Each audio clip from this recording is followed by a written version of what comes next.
안녕하세요. 우리 대한민국의 아름다운 자연과 문화유산을 미치도록 사랑하고 싶은 남자 길떠나는 방랑가객입니다. 여러분 혹시 칠궁이라고 들어보셨습니까? 잘 모르시죠? 오늘 저와 같이 한번 알아보도록 합니다.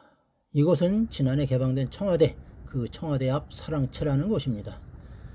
칠궁은 청와대의 영빈관 왼쪽에 잘 보이지 않는 곳에 있어요. 그래서 사람들이 잘 모릅니다. 청와대 뒤에 있는 저 산이 백악산 또는 북악산이라고도 합니다. 청와대와 칠궁은 그 백악 또는 북악을 뒤로 하고 있습니다. 영빈관 옆 도로를 따라 북쪽으로 담장을 따라서 올라갑니다. 오늘은 겨울 날씨치고는 매우 좋은 날씨입니다. 고궁의 담장을 따라 걷는 거, 이거는 뭐 언제라도 마음이 설렙니다. 칠궁이 도대체 뭘까요? 뭔데 칠궁 하는 거야? 하는 분들도 있을 듯 합니다. 어쨌거나 오늘 제가 여러분들과 함께 알아보려고 하는 이 칠궁, 그것은 바로 이곳이 바로 그 칠궁으로 들어가는 문입니다. 그 옆은 제실로 들어가는 문이고요. 오늘 자꾸만 저 푸른 하늘과 푸르른 소나무에 눈길이 갑니다. 입장료가 공짜인 이 칠궁에 오늘 제가 전세를 냈습니다. 아무도 없습니다. 고궁에서 이런 호젓함을 저 혼자 즐기는 것은 호사입니다. 아주 감사한 일이지요. 겨울 고궁의 백미는 지붕에 내려앉은 눈, 기와지붕에 내려앉은 그 눈, 설경을 감상하는 것이죠. 현문을 통해서 안으로 들어갑니다. 여기는 제실인데, 제실은 이렇게 들어오는 정문과 그에 따른 행각이라고 해서 일종의 사무 공간이 있고, 깜짝이야. 아무도 없는 줄 알았는데 누가 갑자기 방 안에서 나오니 깜짝 놀랐습니다. 도둑질하다 들킨 사람이죠. 놀래라.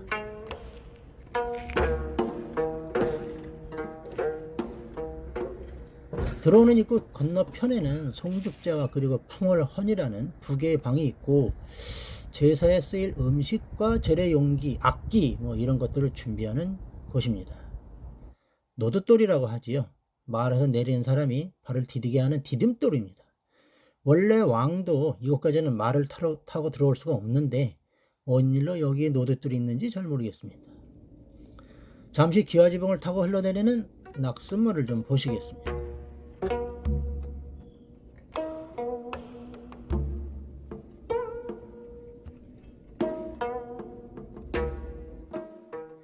송죽제와 풍월헌의 제실을 뒤로 하고 또 제실의 지붕 첨화선을 올려다보면서 중문으로 향합니다.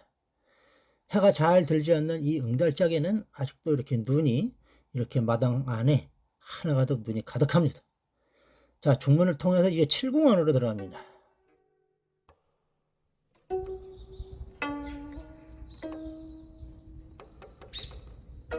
짹 하고 새 한 마리가 저를 반겨주네요.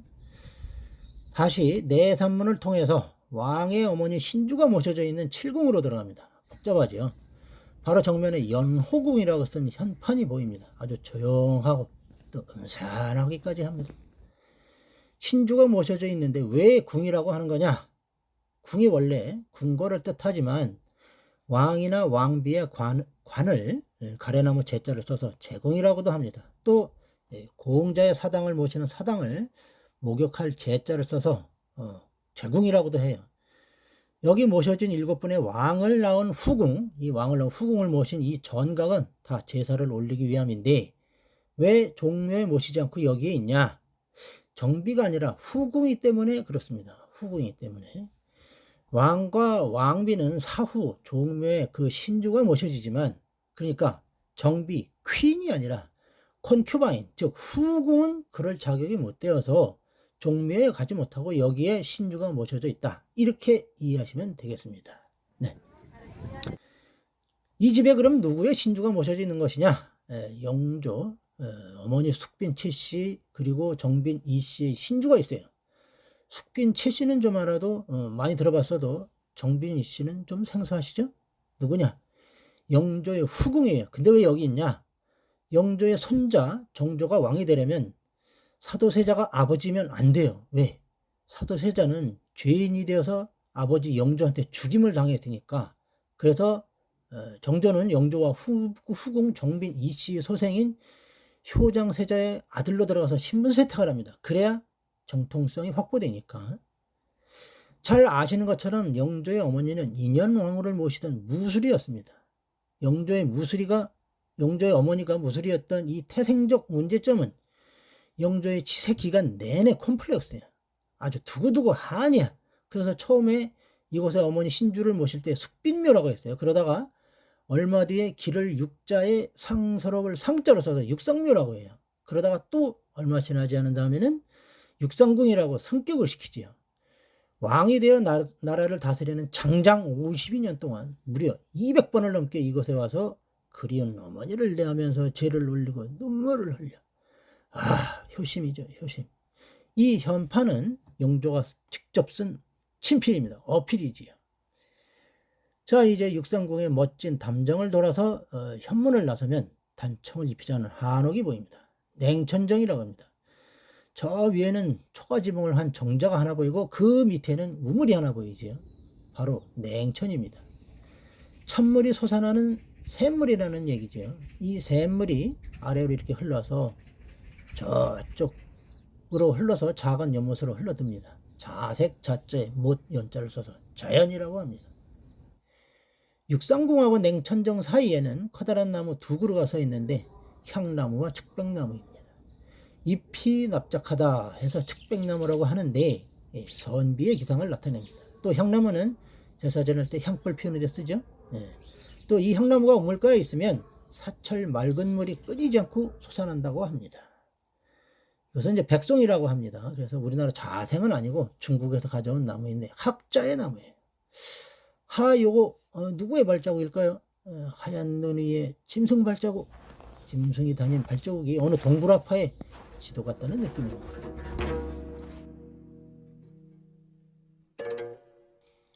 멋진 냉천정 현판과 부분 보수를 하고 있는 냉천정을 뒤로 하고 또 노비들이 머무는 수복방을 뒤로 하고 걷다 보니 다시 산문이 나타나네요.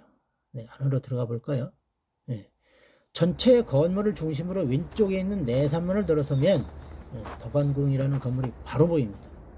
이 덕안궁이 처음서부터 이곳에 있었던 것은 아니고요. 고종의 후비이면서 영친왕의 어머니였던 귀빈 엄씨의 신주를 모신 건물인데 이 엄귀비가 세상을 뜰 때 다른 곳에 모셨다가 1929년 이곳으로 옮겨져 옵니다. 덕안궁을 돌아서 안쪽으로 들어가 보면 건물이 하나, 둘, 셋, 세 채가 보입니다. 그 세 채의 건물에 네 분의 신주를 모셨어요. 제일 처음에 보이는 집이 적영궁이라고 했는데 싸울 저자를 썼어요. 이 능양군 인조가 쿠데타, 인조 반정을 일으켜서 광해군을 몰아내고 왕이 되는데 아버지가 정원군이라고 해서 선조의 후궁 인빈 김씨의 몸에서 난 서자의 왕조예요. 아주 성질이 개차반이고 개팍한 사람인데 인조가 아들 능양군이 왕이 되고 나니까 아버지를 또 이제 원종이라고 해서 추승을 합니다. 그러니 원종 정원군의 어머니 또한 높여 부르고 싶은 거죠. 그래서 인빈 김씨의 신주가 이곳에 적영궁이라고 해서 모셔지게 됩니다. 그리고 우리가 너무나도 잘 아는 이 장희빈을 모신 대곡입니다. 요거는 따로 또 제가 좀 이야기를 하려고 합니다. 또 그 옆에 있는 건물은 경우궁인데 사도세자의 어머니면서 영조의 후궁인 영빈이 씨와 정조의 후궁이면서 순조의 어머니인 수빈 박씨의 신주가 모셔져 있습니다. 사도세자 어머니 영빈이 씨? 영빈 씨는 또 왜 여기 있냐? 정조는 왕이 오르면서 첫 마디가 나는 사도세자의 아들이다 이렇게 외칩니다. 할아버지 영조가 어머니 숙빈 최 씨를 그리워했듯이 정조는 뒤주에 갇혀서 죽어가는 아버지 사도세자를 직접 눈으로 봤어요. 그래서 그 그리움이 말도 못하게 컸어요. 해서 아버지 사도세자를 장조라고 또 추승을 하죠. 그러니 사도세자의 어머니 영빈 이치가 또 승격을 하게 돼서 이곳에 신주가 모셔지게 되니 이를 선우궁이라고 합니다. 선의궁. 사실 영빈 이치가 아들 세자를 좀 죽여달라고 간청을 했어요. 사도세자가 사실 악행이 많았거든요. 좀 복잡해요. 그 당시의 정치적 상황이 딱 잘라서 뭐라고 말할 수 없이 참 복잡합니다. 이제 조선 정치사에서 악녀로 평가받고 있는 희빈 장씨에 대해서 알아봅니다. 최은희, 김지미, 이미숙, 김혜숙, 김태희 등등 사극 드라마나 영화에서 가장 많은 소재로 애용된 이 장희빈은 제 생각에 너무 저평가된 경우라고 생각합니다. 역사가 승자의 기록이라는 말은 많이 들어보셨을 겁니다. 숙종의 정치가 이 환국 정치라고 해서 노론과 남인을 번갈아 가면서 씁니다. 한번 환국이 일어날 때마다 엄청난 정치적 소용돌이가 휘몰아칩니다. 많은 정치가들이 사약을 받아서 죽고 또 유배에 가고, 이건 뭐 숙청이죠, 숙청. 최종적으로 이 서인이 승리를 하면서 남인은 몰락을 하게 되는데, 이 서인의 기록이 실록에 주관적으로 기록이 되면서 남인의 얼굴이었던 장희빈은 시대의 악녀로 묘사가 됩니다. 뭐 시간 관계상 길게 말할 수 없어서 섭섭하지만 장희빈은 다시 평가되어야 할 것입니다. 이렇게 해서 5채의 건물에 7분의 왕을 낳은 후궁의 신주가 모셔져 있는 이 칠궁에 대해서 알아봤습니다.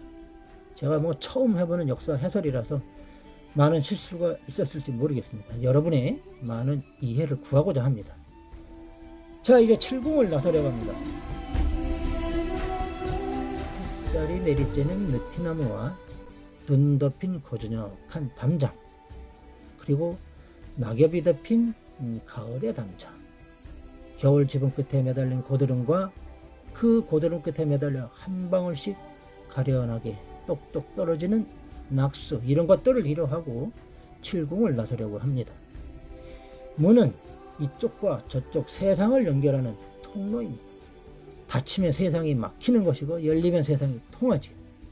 자, 이 칠궁을 나서면서 지난 가을 아름다웠던 백악의 풍경을 보너스로 여러분께 보내드립니다.